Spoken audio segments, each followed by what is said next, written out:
All right, let's get into it. We're talking about the recent headlines around the tech company Cognizant and how they're tracking employee activity. And believe me, this whole thing opens up a huge conversation about trust, tech, and what the future of work is going to look like. So let's kick things off with a question that honestly probably hits close to home for a lot of us, especially in this hybrid work world. Is your company watching your every move? I mean, really, how much should your boss know about what you're doing on your computer all day? Okay, so here's what got everyone talking. The first reports that came out described these tools that could record pretty much everything. We're talking keystrokes, where your mouse is moving, and even how long your computer is considered idle. You can imagine that immediately set off alarms about privacy and, feeling like Big Brother is watching. So let's break this down. First up, let's look at the controversy itself. What exactly did those initial reports suggest that got people so worried? And this really gets to the heart of the whole debate. On one side, you've got this very real fear from employees of, hey, are you watching me 24/7? This idea of constant surveillance. But then on the other side, the company is saying, whoa, hold on. This isn't about you, the employee. It's about analyzing the steps in a client's business process. All right, so with all that concern swirling around, how did Cognizant actually respond? Well, they didn't stay quiet. They put out a pretty detailed clarification to try and set the record straight. And this is probably the most important part of their statement.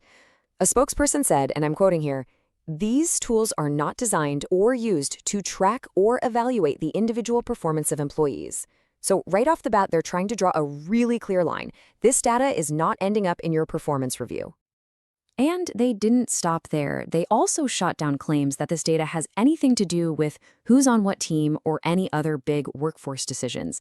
They basically said it's incorrect. So according to them, this stuff isn't used for hiring, firing, or shuffling people around. Okay, so if it's not about checking up on performance, what's it actually for? Cognizant laid out their specific business reason for using these kinds of systems. The term they use is process transformation. Sounds a bit corporate, right? But the idea is pretty simple. They want to map out a client's entire workflow from start to finish to see where the hiccups and bottlenecks are. The goal is to fix the process, not to judge the person doing the work. Now, this is super interesting.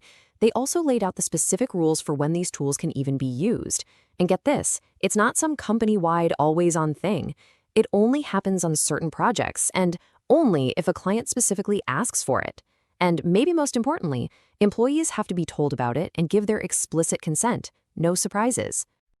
But to really get what's going on here, we have to zoom out a little. Because it turns out this isn't just a Cognizant thing. Not by a long shot. Yeah, Cognizant was pretty quick to point out that they're not the only ones doing this. They basically said this kind of monitoring is common across the industry. So it seems like this is more of a trend than a one-off case. So what's driving this whole trend? Well, it seems to be especially common in India's huge IT and business service sectors. And a lot of the time, the push is actually coming from clients who want more transparency. They want to see what they're paying for, especially with teams working from all over the place. The source even name drops other big players, like Wipro, saying they use similar tools too. And this chart really paints a clear picture. The biggest drivers here are client demands and the need for process transparency. See how high those bars are? Now look at the bar for internal performance. It's low. So this suggests the pressure to use these tools isn't coming from managers wanting to spy on their teams. It's coming from outside the company, from customers who want more predictable results.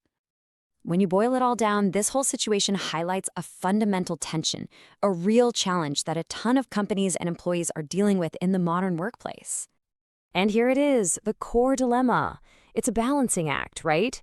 Companies feel they need this kind of operational oversight to make sure work gets done right and on time for their clients. But on the flip side, employees have a totally reasonable expectation of trust and a bit of autonomy. So how do you square that circle? And that really leaves us with the big lingering question.